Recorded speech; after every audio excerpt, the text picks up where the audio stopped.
I study horses, beauty matched only by their strength. I started hand making like 17 years ago. What caused me to start hand making shoes at the horse was that I wasn't confident about my nails all the time. And I hated not being confident. I hated having to nail in a way that made me nervous, and having to cut heels or finding in between size or having the width not be correct. And I started modifying my keg shoes so much that I figured, well, why don't I just start from scratch and build something that fits right the first time? And also, forging is a huge part of farriery, and it's part of the art aspect of farriery that enables you to creatively do whatever the horse needs. So it's an absolutely essential part of any farrier's toolbox. And you can buy bazillions styles of horseshoes, but then you have to carry a bazillion horseshoes in your car, a size run of every style, every mechanic, all that. At one point, I started trying to make my shoes ahead of time for the horse, but the very first time I did that, I got to the horse and I said, well, these shoes I made won't work because I need something different this time.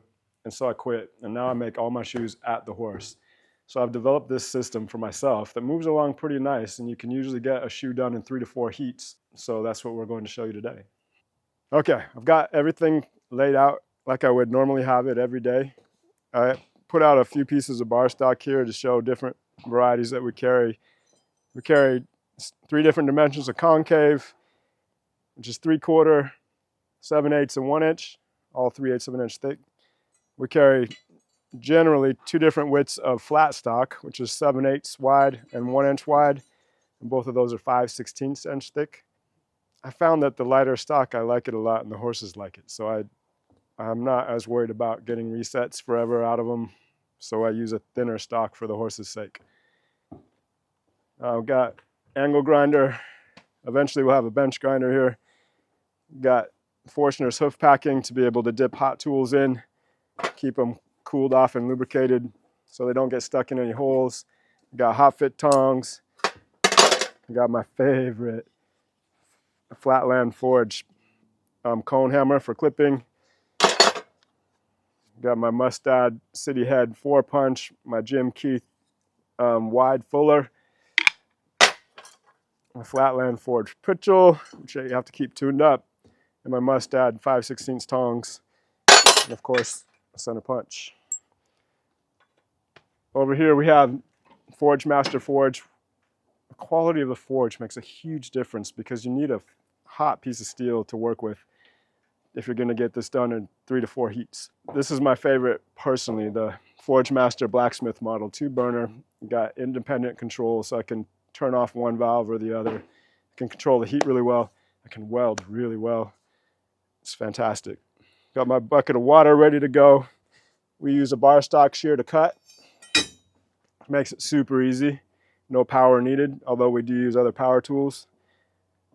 With all that, let's get ready to go. On this horse today, we're going to be using 7/8 flat bar stock. It's 5/16 wide. It's like a big blank canvas, and that's why I love it. I can make my fullering line fine, coarse, doesn't matter. Wherever the horse needs, we can make it coarse at the toe. We can make it give an extension. We can do whatever we want because it's just a blank canvas. We're going to be making hind shoes for him.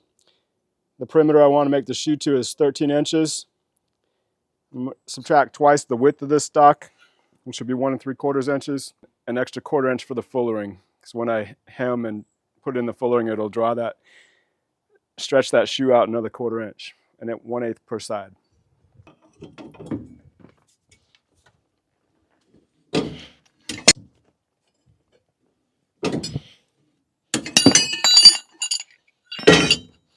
All right, we have 2 pieces at 11 inches.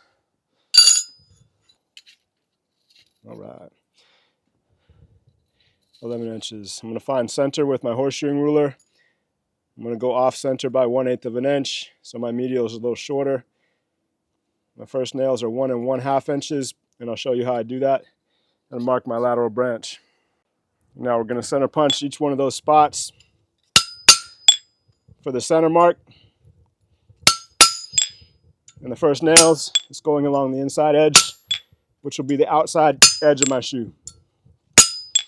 For the lateral mark, going in the center of the branch, but doesn't really matter. When you mark them both along the inside edge, the idea is that now when I put them out, I have a right and a left shoe. Lateral marks, center marks, slightly wider lateral branch, and first nail marks, which will help me define the toe shape.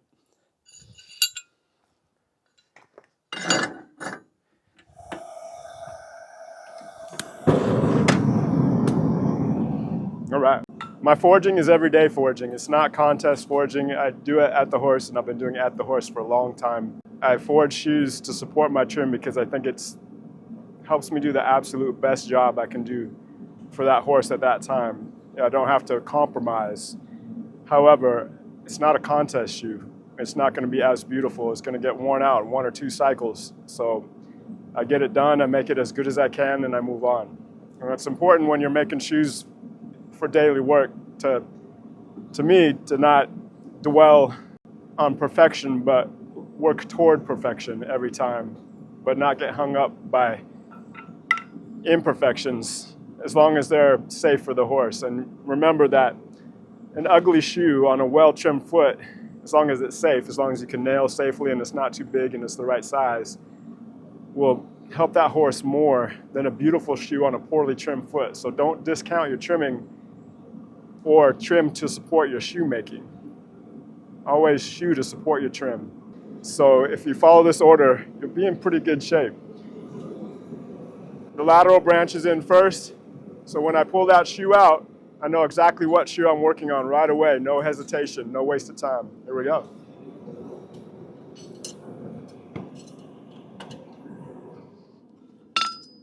All right, toe bend in between my first nail holes.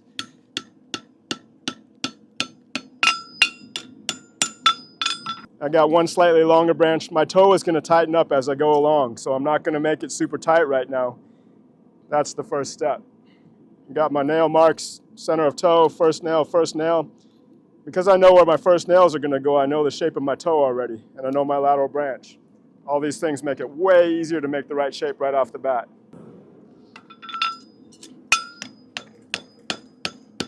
Making my toe bend in between my first nail marks.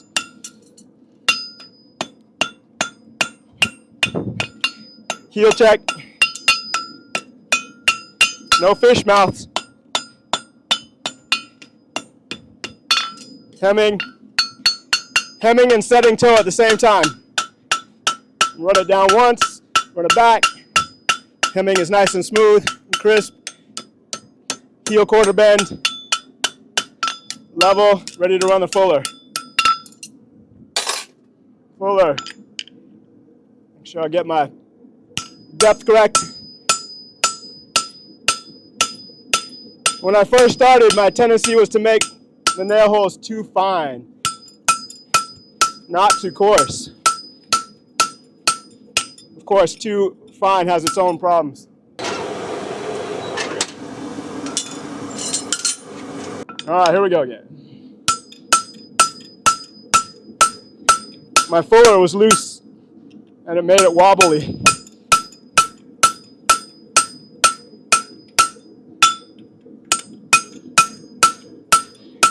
The better you are, the more beautiful it will get. Nail holes. My toe is still a little wide, but it'll tighten up as I go along. First nail hole just past the toe quarter bend. Third nail hole at the widest point, and second nail hole two-thirds of the way back, so I have a room for a clip. Pritchel into the Pritchel hole. If you've driven the 4-punch to the right depth, the Pritchel will go through in 2 blows or less.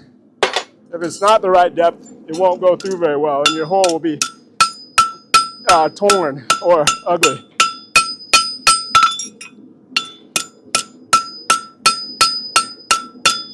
Sole relief right behind at the toe where the steel bulges. There's first heat. Not a finished shape, but get in there, half a shoe. I'm pushing that corner back in. This is the old traditional way of making heel checks. The cool part about making them is you can make them however you want. Whatever your skill level defines.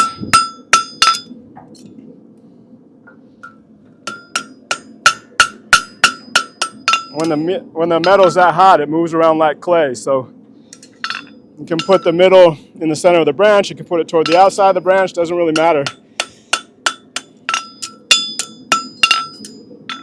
So second step, heel check. Of course, making a heel check is all about pushing the steel back into itself, not bending it over and pulling it down. All right. We'll get that hot again and go over the hemming. Do this in full motions.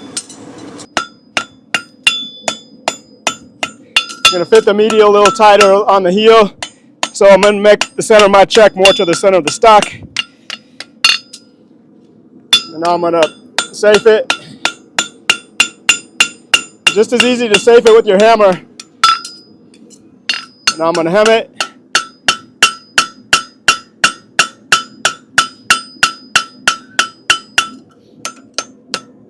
Heel quarter bend. Level. Ready to fuller. So make sure I don't get too deep or too fine. So I'm picturing my white line in my mind. The steel is cooling off fast, so I really got to swing.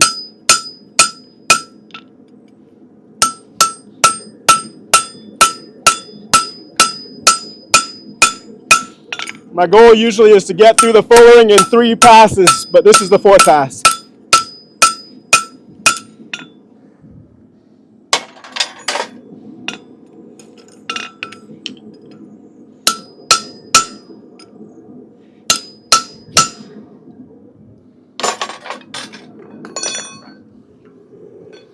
Only 2 nails medial on this horse.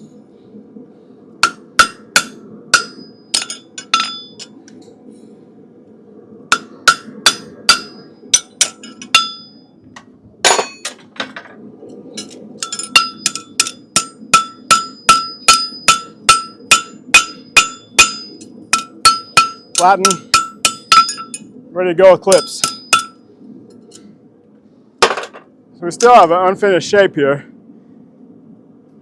And depending on how good you are, or how close to a final shape you get at this point. This is the second heat. Toe bend, too broad a shape, obviously, and too broad a toe, but if I tighten up the whole shoe, that toe is going to tighten up under a great shape. Heel check, fuller, nail holes, looks good. I haven't lost any width or gained any width on the hoof surface. It's fantastic. In this next heat, we're going to hem for the fullering. Hemming, of course, is just bending the steel inwards because the fuller is going to push it outwards. So we're doing it ahead of time. Right on my first nail mark, running down the branch. So I'm putting a bevel on the ground surface. Run it back up and put in my toe or heel quarter bend. You can set your toe at the same time. There's a lot of opportunities when you forge to accomplish 2 goals at once.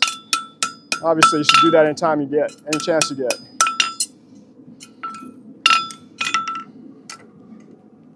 So there's my hemming. You can see I've tilted the outside edge of the steel inward, so it's created a ridge and it's decreased the width slightly, and it's very smooth. So when I a smooth fuller, it'll push that right back out into place and be beautiful. Beauty is always a sign of balance, or it can be a sign of knowledge. So I told you to just move on if it's not perfect, but you're always working toward beauty, always working toward emotional, staying in the middle, which keeps your forging beautiful. All right, time to clip. So this is the 3rd heat. We're going to do 1 clip at a time because shoulder back, elbow in.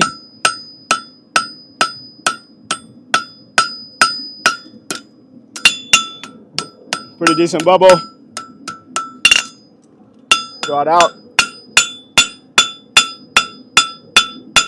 Elbow in.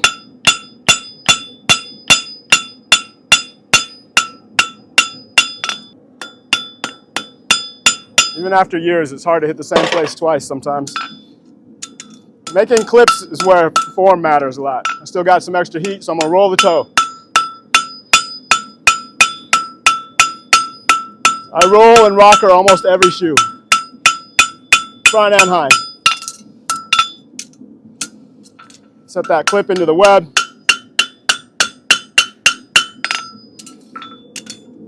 Set the clip into the web. And there we go. It's not a bad clip. The shoe shape's still looking pretty decent. The toe's got to tighten up. Got a tiny bit of heat left here, so I'm going to tighten up that a little bit more heel quarter. Oh, we're starting to get there. Also, there it is. Didn't interfere with my nail holes. Clip could be better, could be worse. Okay, I'm all set up. Everybody has a slight different way of doing this. This is how I've done it. That works pretty well. I'm just following right down where I imagine his white line to be.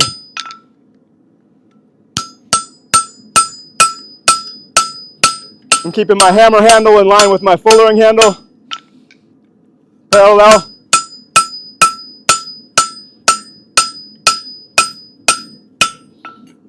And the motion is hit, up, move, hit, up, move, hit, up, move. So they work together. Hit, up, hit, up.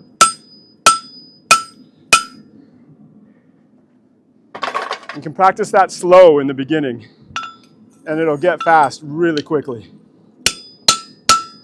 Nail holes. As you get used to making nail holes, you'll get used to how many hits it takes to make the right depth. The same thing with the fullering. Same thing with the pritchel. It all comes together and you get used to what it feels like. And that's what produces efficiency. So really, you're learning yourself.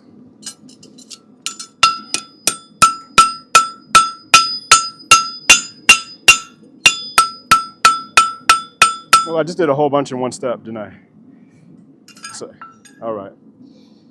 All right, we did a little bit more. I fullered. Pushed my hemming back out, nail hole, four punched, and then pritcheled, all in one step, in one heat. But, all right. I have to change out propane here, of course. Elbow in, shoulder back. Good. I have a dedicated spot on my anvil that's beveled, specifically so I can draw clips on it without cutting through the clip.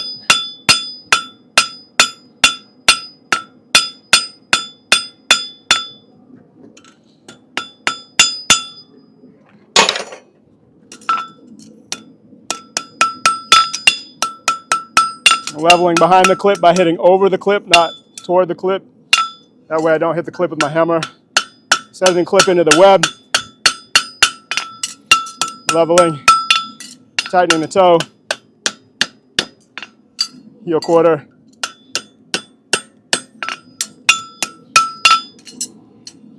All right, the whole thing's too wide, but it's really close, so I'm just going to close up the whole thing, and that'll tighten the toe. It's a really easy move, and I left it that way on purpose. I focused on my branches.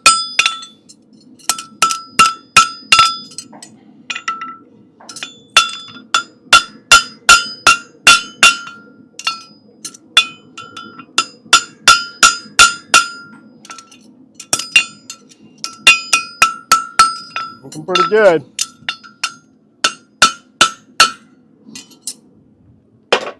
Let's go see how it fits. Oh no. Just doing only one clip per heat. We're at 4 heats here, and we'll be able to burn on nicely at the next heat because there's a tiny bit more shaping to do. And so we're at 4 heats. That'll be the 5th heat. 2 minutes per heat, 10 minutes. We're going to do the medial. Make the heel check. Just going to be slightly more centered in the center of the branch. The most common mistake guys make is to not get enough over their heel to make the right angle for the check. It feels really awkward at first to get way over it and come back in so as hard as you need to. So we tend to stay back and make too long of an angle, which creates that fish mouth effect where the two corners come together and there's a little opening there, and you can see a tiny one on mine. But so the biggest mistake is not coming far enough over the heel to be able to push that corner back in. There's my medial check, which we can change however we need to. So next heat I will make medial safing and I'll hem.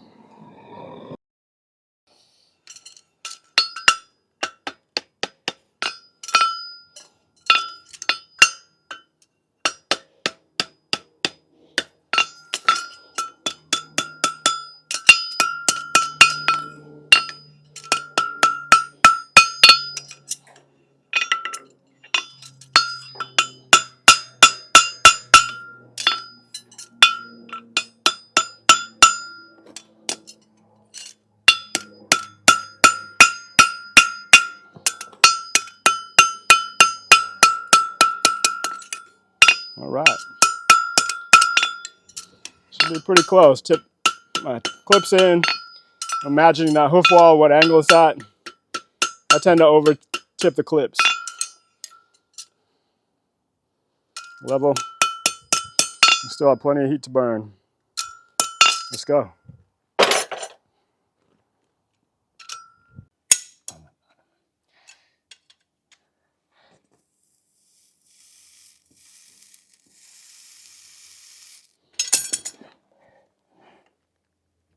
Match for clips.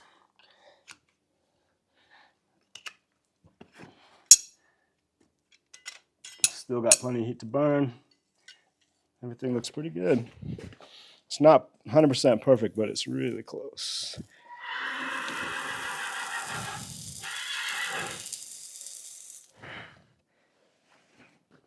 It should be actually in pretty good shape.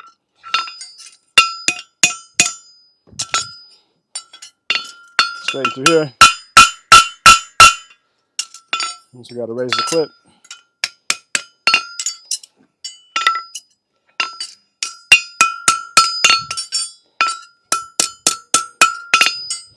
I'm also going to check my burn mark on the foot to make sure that the nail holes look good. Like just outside the white line is where I'm aiming for, always.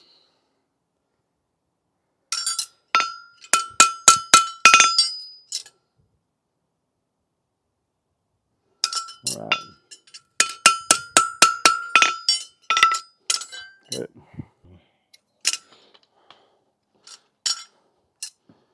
Okay.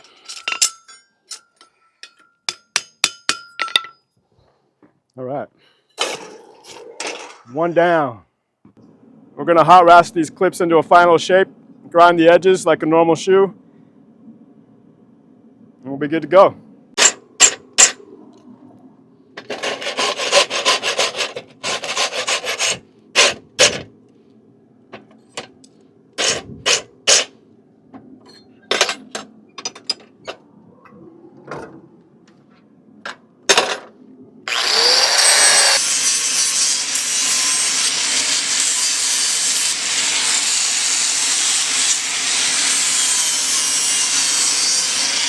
Ready for Mr. Enzo.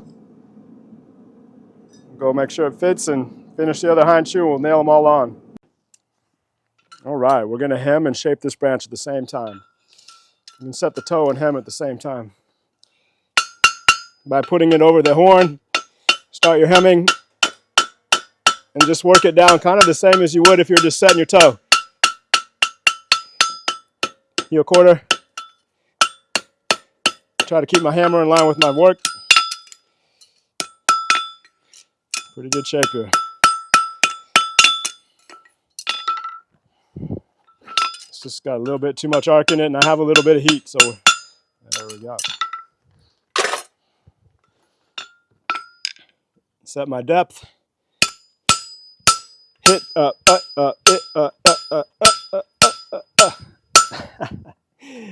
right. You notice a lot of times guys are hitting the anvil in between like that. And rhythm is really important in forging. Again, I'm not the greatest, but keeping the hammer blows going and the time going and the rhythm, not rushing but also not hesitating, gets everything clean, beautiful. All right, fullering done, nail holes pitched at the toe, straight at the heel, 2 nails medial. When I do 2 nails medial, I'll often spread the nails out a little farther than I would if I'm doing 3 nails. Generally, do not go past the widest part of the foot though with any nails unless I absolutely have to. Again, there's no rules in forging except the horse can't be lame when you're done.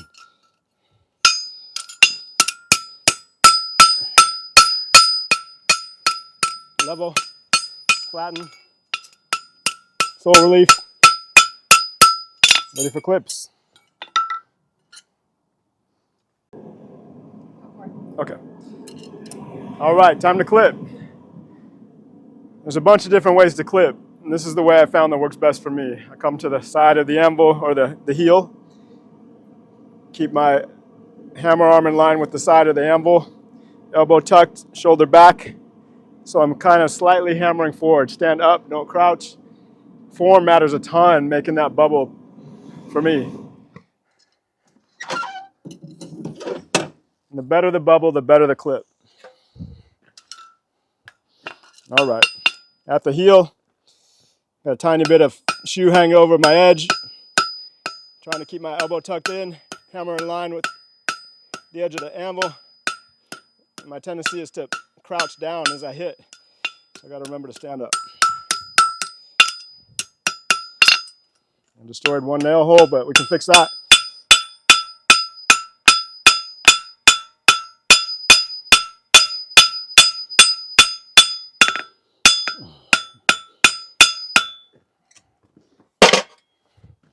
If someone's watching you, you'll never do as good a work as if they're not watching you. Put it back into the web. That branch needs to straighten, so I can do both of those things at the same time. Set my clip back in and straighten that branch.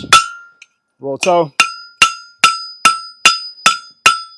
If I can get my hammer hand below or right at the edge of the anvil face, it allows me to get a really nice steep roll toe. So I wrecked a nail hole, so I got to fix that.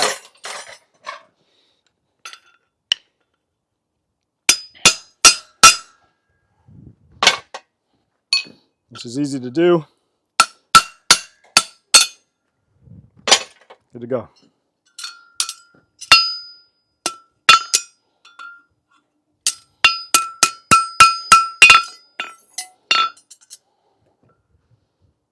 All right. All right, making the bubble, the most important part of the clip. Over my beveled edge of my anvil, elbow tucked in, stand up, shoulder back.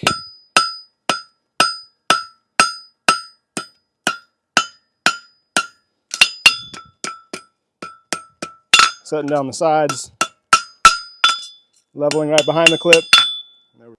The better the bubble, the better the clip. All right.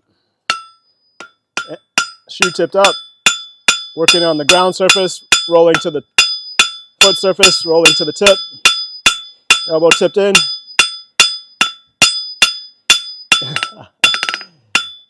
It's always going to go the worst when you're on camera. But I'm showing you guys everyday shoeing, so this is every day. I'm going to set that clip back in the web and straighten the branch at the same time. There's a lot of opportunities to do 2 things at once when you're forging. Actually, we got a much better shape now. I'm going to run that safe the heel, so I forgot to do that. Over the horn, make the heel bend. Good to go. Let's go see if it fits.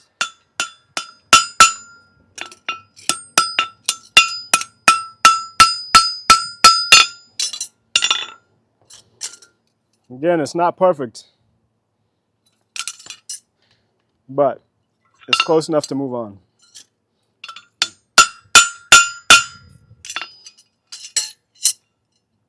My nail holes are in a great spot. Clips are decent, shape's decent. And this horse is performing really well. There is a better place to put clips. And the easiest place to put clips is right where the toe quarter comes around and starts to straighten out. They'll fit the easiest right there. It's hard to fit them up here in the toe quarter. You can do it, but it's easier to fit them back here where it straightens out. And every foot straightens out right there a little bit.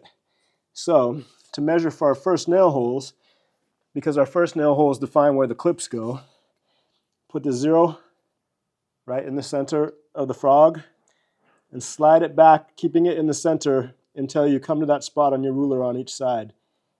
And on this foot, I measured 1 1/2 for first nails, which would be right there, which is right on the other side of the toe quarter. And clips go right behind that. And then the no nail holes go past the widest point here.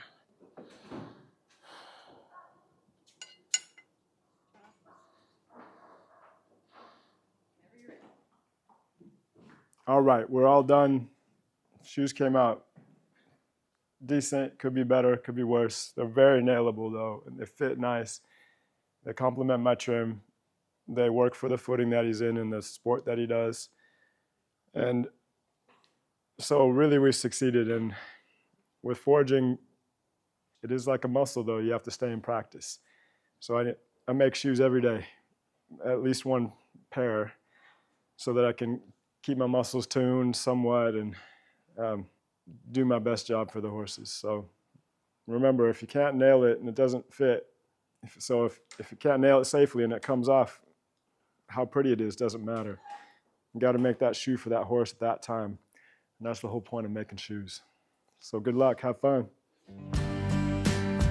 I study horses, beauty matched only by their strength. I try and capture a little of